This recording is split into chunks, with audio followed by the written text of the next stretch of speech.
Good evening. We're going to get started. My name is Kathy Geritz. I'm one of the film curators here. This is the second evening in our spring series, Reverse Angle Cinema Looks at Itself. It's a series of films that look at the function of cinema in our daily lives and in society through narrative, documentary, and experimental film. It started last night and will continue through the beginning of April. We're really delighted that Bill Morrison is here. He's in the Bay Area for a couple months from New York, and his film work perfectly fits within the exploration of this series, so really glad to have him here right at the beginning. Many of you know his work. He often draws on archival film material, and he almost single-handedly has introduced us to the beauty of decaying, damaged film. In films as diverse as Decomposition, The Great Flood, and Miner's Hymn, as well as many, many shorter works. One reviewer noted, quote, "The beautiful, terrible decay somehow meshes with the innate poignancy of old film images to create an awareness of transience." Bill works in a number of ways. One thing to note that I want to note is that he often works with composers and musicians, including Richard Einhorn, Michael Gordon, Dave Douglas, John Adams, close to home, Kronos Quartet, Philip Glass. So a number of his film presentations have been with live music, some within cinema, some inside of theaters, and sometimes in music halls and other spaces. He also has created film installations, and unusual among filmmakers who fall within the experimental film tradition, he largely has made work as commissions. Some of his films have been called Trance films, and in fact, his company is called Hypnotic Pictures. He's also been called an alchemist, and I think you'll see why, even though maybe that refers more to some of the other works. Some of his works examine historical moments, such as World War I or the Mississippi River Delta floods of the 1920s.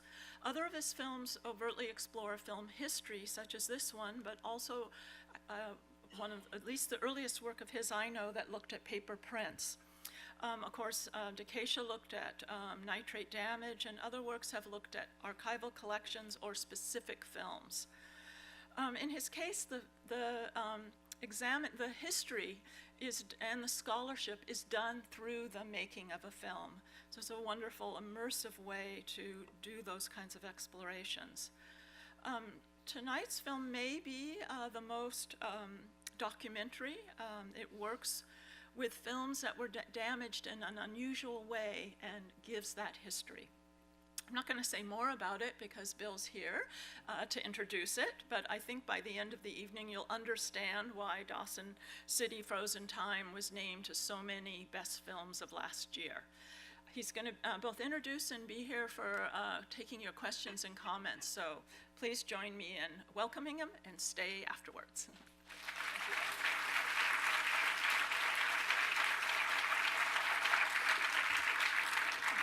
Thank you all so much, and thank you for coming. This is such a great crowd. I feel so warmly embraced by the East Bay, so thanks. I'm not going to say too much either because the film says quite a bit, but I wanted to thank Kathy, and it's great to be back here at Pacific Film Archives. I was here many years ago. I don't even know how many, but I think it looked different, didn't it? Two theaters ago, I'm told. Okay. It's also relatively uncommon for me to participate in a spring series in January.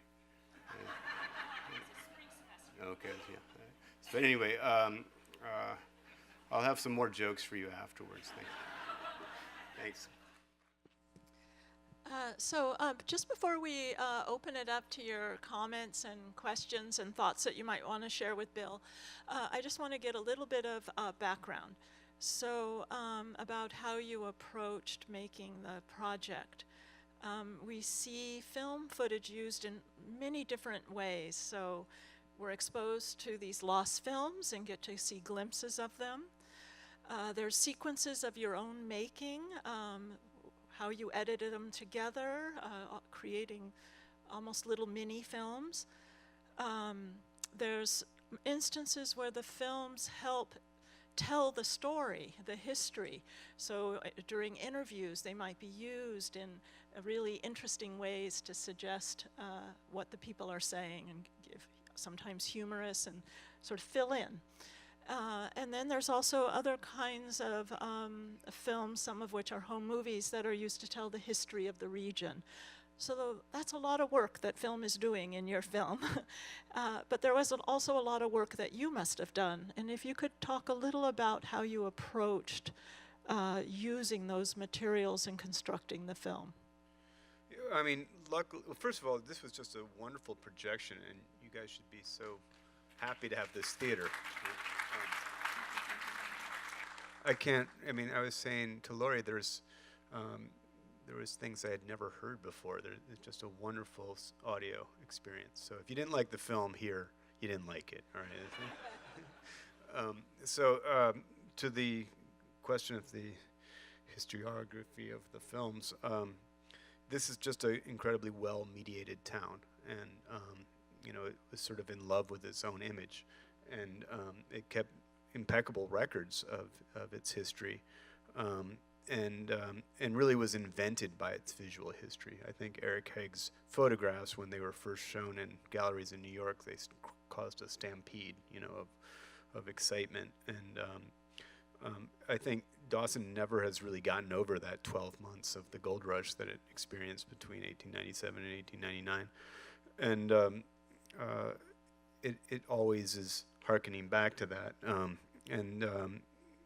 I think City of Gold now, as some 60 years later, is still reckoning with that, the past of something that, again, was 60 years before that. So it's an interesting town that way, and the project was incredibly blessed in that there was just so much material. There was always, it was like putting together a jigsaw puzzle, of course, but there was always a spot that I knew could get filled by a photograph or by a newspaper record, and eventually it did. I used the chronology of the filmography in different ways. Sometimes it's in the chronology of the telling of the film, the slow climb through the decades up to the discovery, and sometimes later films are used to tell an earlier story, and earlier films are told to tell a later story. So there was one gentleman in Salt Lake City who was completely flummoxed by that the other night. I got to say, I tried to explain over and over to him, but it didn't work. So I hope you guys got it. So questions, comments? We'll start right there. The gentleman on the middle back.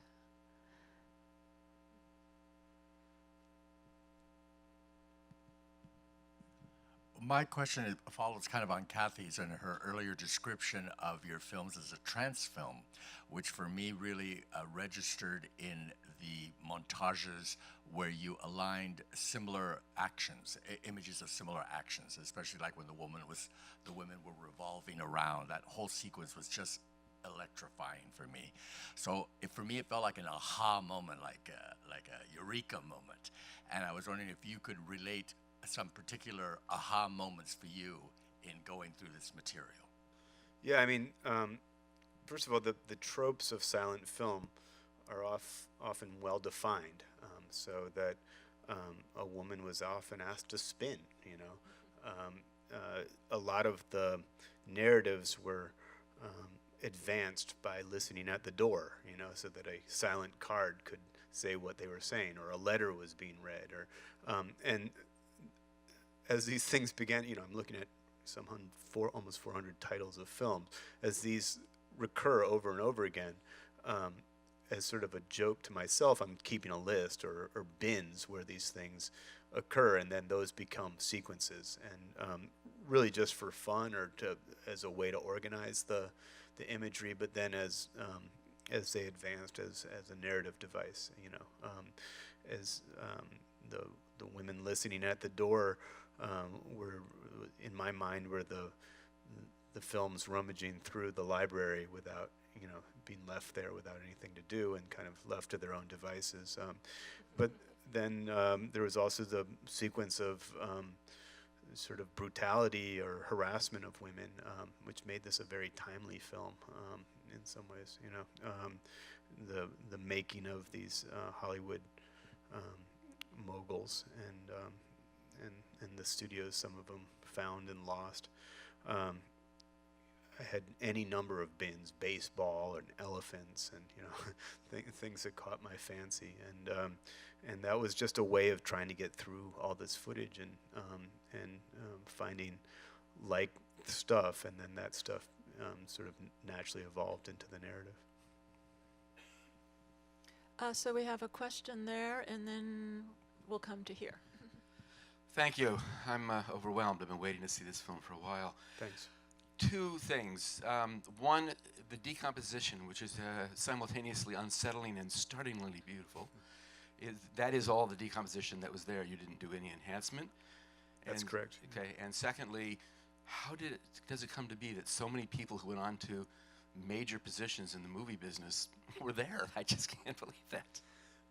So to the first point, what we're really seeing there is water damage more than nitrate decomposition. So the water damage exists as sort of a white patina on top of the image, and it doesn't really change the image in a certain way. It's just kind of this spider web of, it's called Dawson flutter to the archive world because it's so recognizable. I mean, most nitrate collections experience some kind of nitrate deterioration. This was very peculiar in that it was saved in a really pretty, as it turned out, inadvertently, but a great storage spot for nitrate film, in that the nitrate didn't decompose, but it had flooding and meltage every year. And then we know that when they took it out of the ground in June and that summer of 1978, the change in humidity and change in temperature was such that the emulsion was just dripping off. So a lot of archivists feel like that if it had been handled by professionals and had been jetted out of there without anybody making any effort to unspool them or identify them in the Yukon, that these things would be pristine or a lot better looking than they are. So it's a peculiarity to this collection that we have that type of damage. The second part of your question was? Oh yeah, well, I think the same type of crazy person who goes up over the mountain and looks for gold is the same person who goes to Hollywood to try to make it big. So. We have a question right here. The mic is right behind you. So I was wondering, were any of those films intact? Like you could see the whole film, and if so, like how long were they? And are any of them the ones that you can see now? And other thing I want to say is, I have macular degeneration, so this kind of gave me a little preview of how things are getting to be. So I can tell you there's similarities. Yeah. Well, to answer your first question, there's none of them are completely intact. I mean, the single reelers are what they are. The newsreels, or there's some one-reel comedies or short subjects that are more or less intact. But none of the features, they would be 6 or 7 rolls or even 8 rolls. Only 1 or 2 of them exist, or maybe 3.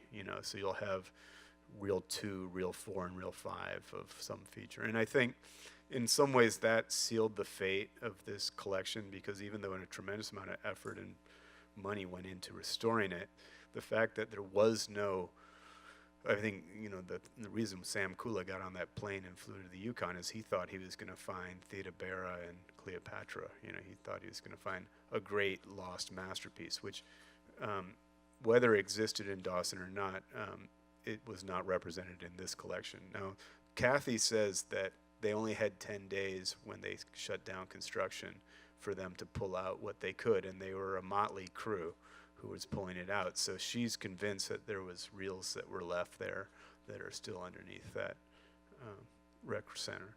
And I got to say, nobody's particularly happy with that rec center. So if they ever do level it, you might be worth checking what's underneath there. There was also an account of a gal who went fishing in the Yukon River and pulled up a reel, and a few years ago. So there might still be some down there too. But at any rate, there are no complete features, and some of the, like Polly with the Circus, some of the bigger name features helped with existing reels to fill in so that we have a more complete record of it. So, I mean, there might have been a missing reel 3 that Dawson provided, but there was no complete features. So right in the center there.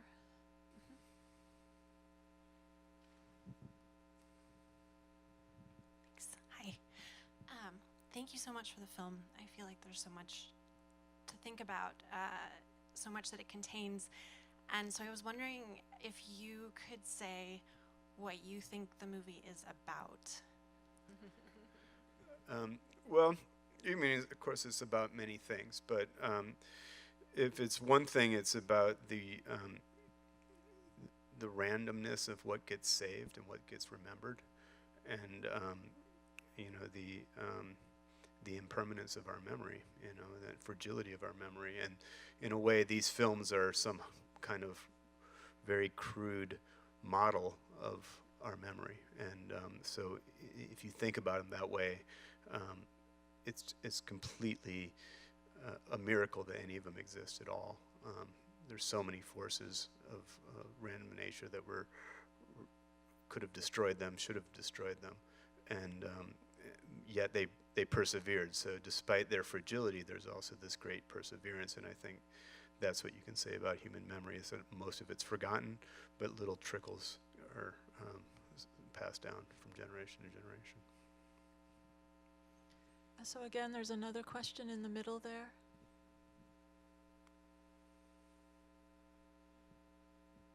Hi. I have two, but hopefully one is quick. The first was, I can't even imagine the immense amount of footage that you looked through, and I'm curious if there is any favorites that you were unable to include in the final film. And the second one is, what inspired you to include the theme about like the history of labor and labor rights? So I'll start with that second question so that I don't forget it, you know. You know,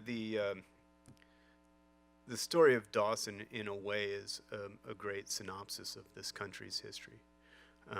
You know, you start with this sort of pristine indigenous people's land, and then some gold's discovered, and really specifically this state, you know, and then, you know, the gold miners come in, and it becomes a very different place. But then the corporations move in, and then the mechanization moves in, and then the town is, you know, there's no union, you know, so it becomes a company town where everyone works for the big company by the 20s, you know, and that spells the death of the town. You know, the town dries up because of that, you know. So in some ways, you know, the way that the labor movement's depicted in the very years that are you know, captured by this collection is really fascinating, because labor is a big news story, and it's you know, to have Alexander Berkman extorting an entire Union Square, you know, about the Ludlow massacre that happened, you know, 1,000 miles away, you know, a week earlier, is pretty remarkable, you know. We all know that the marches that happened all around the country yesterday didn't make mainstream media news. We didn't have the big aerial shots of hundreds and thousands of people. So in a way, it's the way that labor was depicted, but it's also the way that labor was defeated in a certain way, you know. And so it's an undercurrent of the story, this corporate takeover versus the people, you know. and it's also just a fascinating picture of what was happening in the teens and early 20s, as depicted in those newsreels and in some of the serials as well. And now I've forgotten your first question. Huh? Oh, things that are left out. Yeah, there's so much that was left out. I mean, thankfully I was able to find a place for the silent parade, the African American parade, in 1917, the 100th anniversary of which was just last July. But there's 3 or 4 more stories of riots and lynchings and courthouse upheavals, that are in different newsreels throughout, which would be a fascinating film in its own right. The bloody summer of 1919, it's an incredible portrait of this country. There was a whole, speaking to the labor issue, there was a whole story about a miner who used a gold miner in Dawson who used the dynamite from that mine to blow up one of the dredges, and that was a news story that I just felt was going tangentially too far off, that I couldn't fit in. It was hard enough at 120 minutes to include everything I wanted to. But as far as the footage goes, there's if you get the DVD or the Blu-ray, there's 8 films that I really considered gems, and they're included as the DVD extras. So, and I think most of those have also been uploaded to the Library and Archives Canada's website too. There was a different approach to this film. You could have taken it from a straight Hollywood perspective. Who were the famous actors and actresses and directors who were represented in this collection, and then you could cut to Leonard Maltin talking about that. But that wasn't the approach of this film. It was more getting back to that earlier question, to regard this as some sort of embodiment of human memory. We have a question right, then we'll come to you afterwards, but first in the back there. Oh, okay. There were several films that you returned to again and again. Why was that? Well, I guess I liked them a lot. They a lot of them told the story really well. When I was trying to determine which films to use and how to go about doing it, I used Clifford Thompson's letter, which sort of became a shooting script of how these films got there, and then using the database of describing the collection, I would search for swimming pool or fire or film or any number of search terms that would somehow come up, and certain ones like Polly of the Circus, for instance, had a fire in it, had different scenes that were usable many times over. So there were just certain films, and I thought that it became sort of your familiarity would grow, and that there would be a payoff at the end. If you had Mary Page showing up throughout the film, and then at the end, that was the first film that Michael found. So in a way, it's to also build familiarity with the collection. So the woman right here, and then we'll go to the woman at the front of that. I want to tell you thank you very much for such a great experience. I am from Ukraine, and for me it was very interesting to understand what was going on at that time, because I saw Charlie Chaplin's movie, and not only you presented in this movie, many others, but I didn't know too much about real things, and it's so very interesting. And also, I want to tell you which is this movie about for me. I'm foreigner, and how I had these feelings about your movie. For me, it's about pride. It's a great pride of American people who decided, I was shocked, like who decided to build swimming pool and gymnastic hall in the middle of nowhere, Yeah. also library in the middle of nowhere, and they cared about movie theater, and they decided to rebuild it over and over again and again every year, in spite it was just burned down. Every time they very stubbornly rebuild it every year. And second part, how American people recovered from the dirt of movies instead of just throw them in the garbage. It's a really great thing. And my question also, and I want to admit such a great music, everything about it. Yeah. It's unbelievable how fine nuances you put exactly right moments of music on right moments in the movie. It's great, and plus font. I'm designer, and I just noticed everything is such a great taste you have. Oh, thank honestly. you. Well, I And, mean, I all credit to my collaborator Alex Summers, who did the score, and his. Thank you. And his brother John Summers, who did the sound design, again, some of which I don't feel like I'd heard properly before tonight. But anyway, thank you so much for your comments. Somebody did point out that this is a Canadian town, though it was mostly occupied by Americans, and certainly and the Carnegie money that came from to build the library was American money.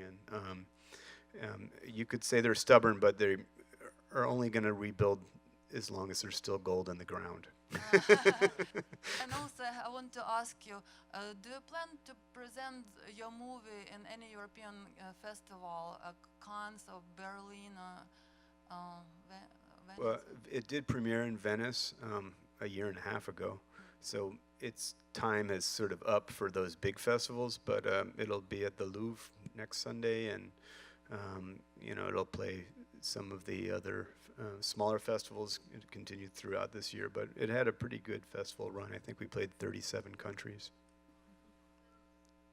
And so right there.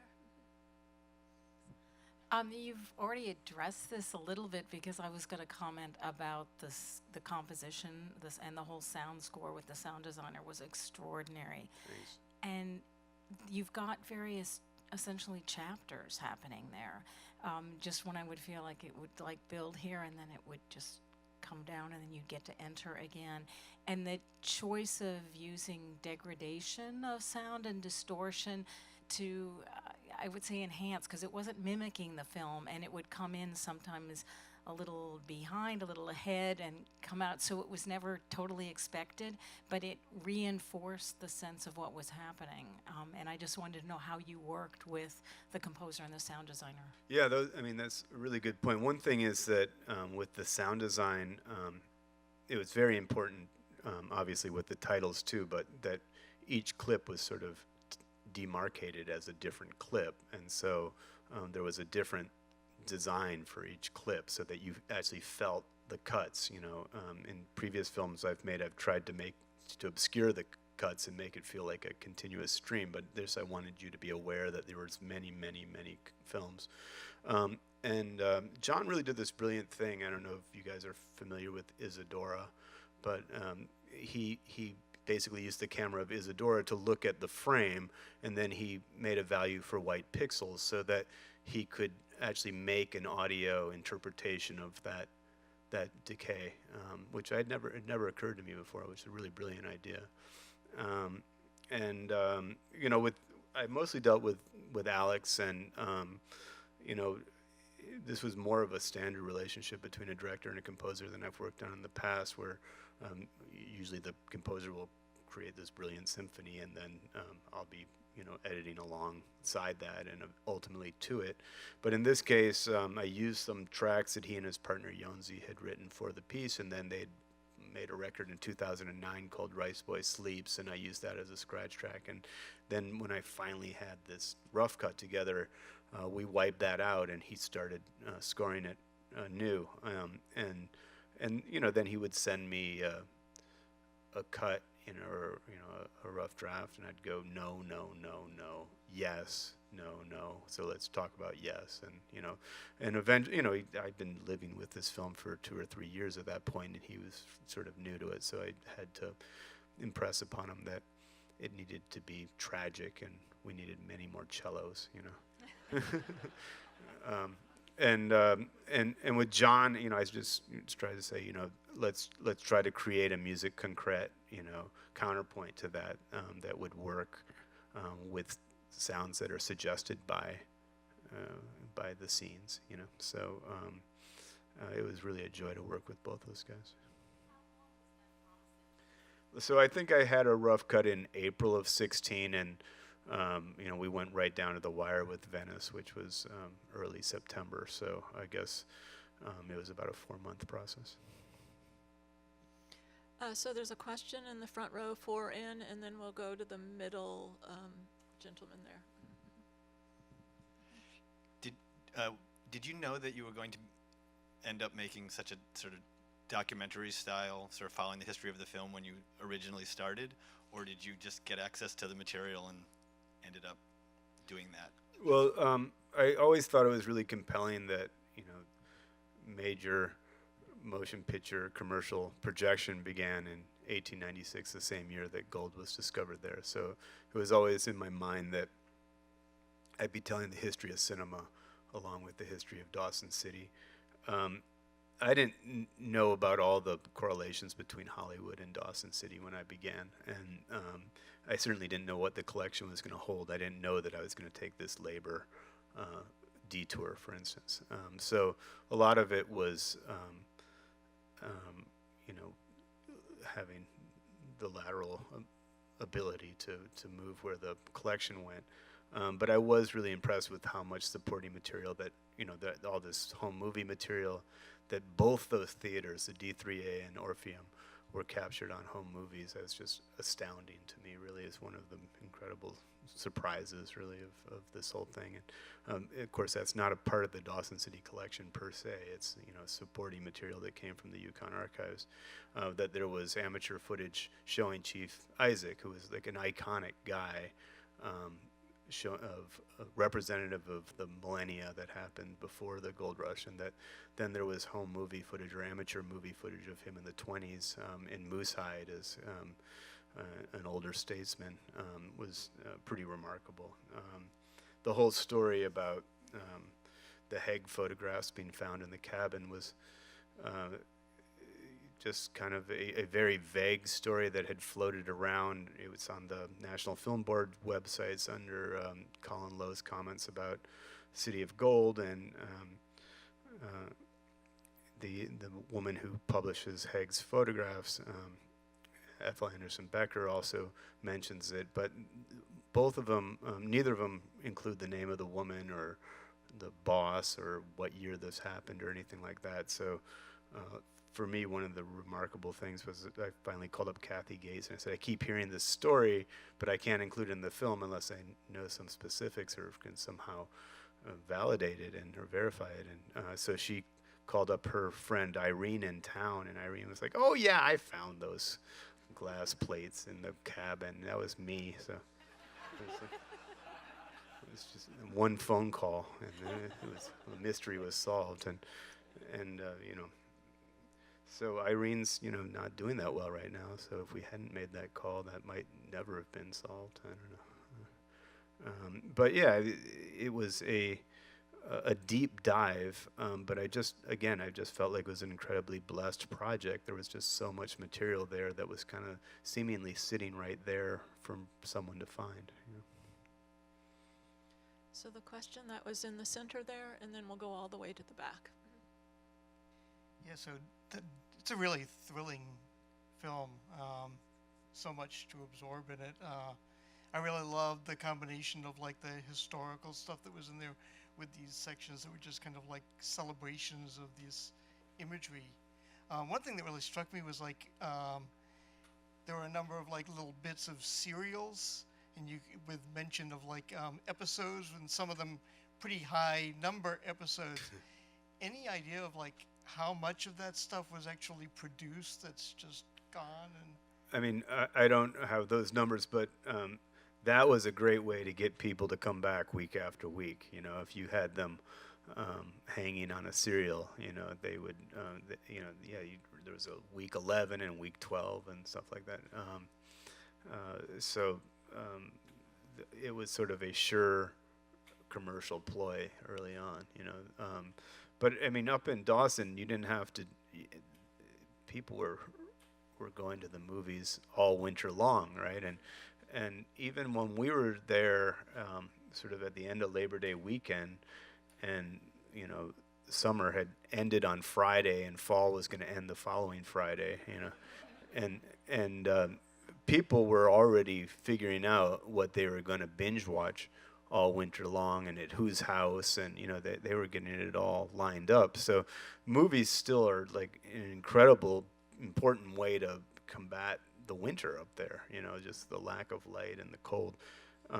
And I think that's been the case for, you know, since they were invented. So but anyway, to answer your question, yeah, the serials, there was one gal who wrote a paper about the serials. I don't have her name handy, but it was presented at an early orphans film symposium. So there was somebody who did some scholarly research on that, but not too much that's been written about this collection. So do you still have a question in the back? Could you get him the mic? And then we'll have time for one last question. Yeah, so really enjoyed the whole film, especially the sound. I had a question. We all have like our favorite characters in movies that we've seen in the past, our favorite movies. So I was wondering if there were any specific characters that as you were combing through these films and watching them over and over again that you really like took a liking to or gravitated to. Yeah, there's a gal named Emma Hall I got a crush on. Yeah. She only shows up once in this film, but I would look for her titles where I could. But there were so many great characters, not just in the films, but also in the photographs, you know, like real life characters.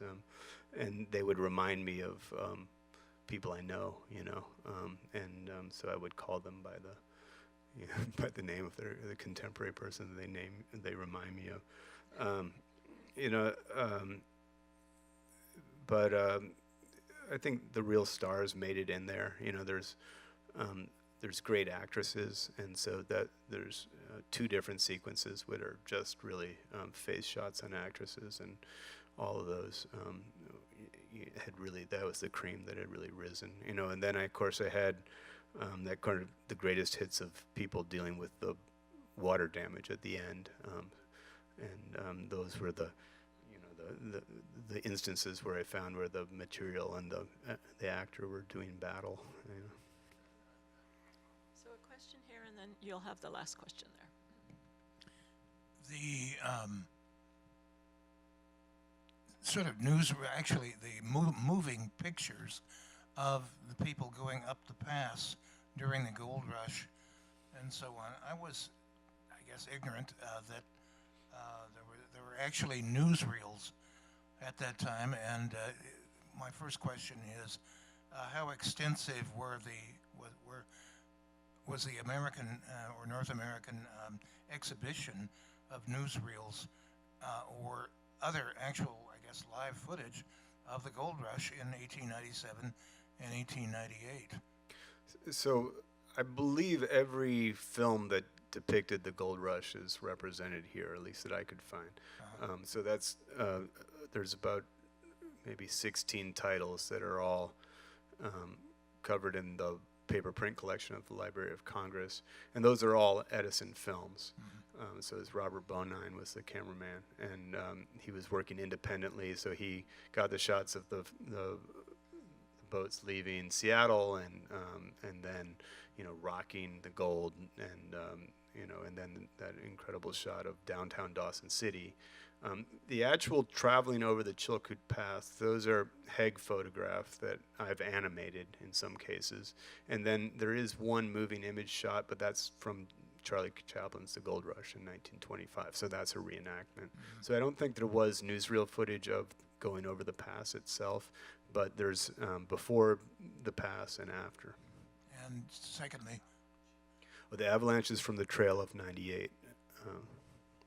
which was not a contemporary. Yeah, so that again was 1928. So Gold see. Rush is 25, and the Trail of 98 is 28. So that's sort of when the Gold Rush had reached mythological stages in America. When the Gold Rush by Chaplin was made in 1925, was there any kind of resurgence beyond the Chaplin film of any of this documentary material or of other sort of popular history about the actual gold rush of 1897-98? Yeah, because the Jack London stories were published, and the Haig photographs, which is really how Chaplin got his idea. He saw the stereoscopic views, and though you can see the compositions are directly taken from Haig's photographs, and by the mid 20s, I think the film makes the point as well. It had sort of become a popular destination, and they got a mild tourist industry out of it, which is how we have those amateur films. You don't see that, I think, in the teens. It's not until Chaplin, and then the Trail of 98 and a few others, and then you go through the century. There's probably a dozen films that take place in Dawson City, and I think we're probably due for another one. An irony? Which one? Oh.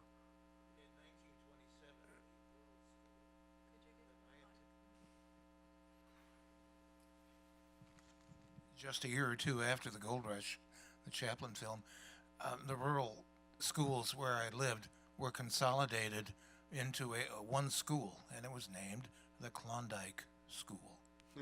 This is in Indiana. And the last question right here.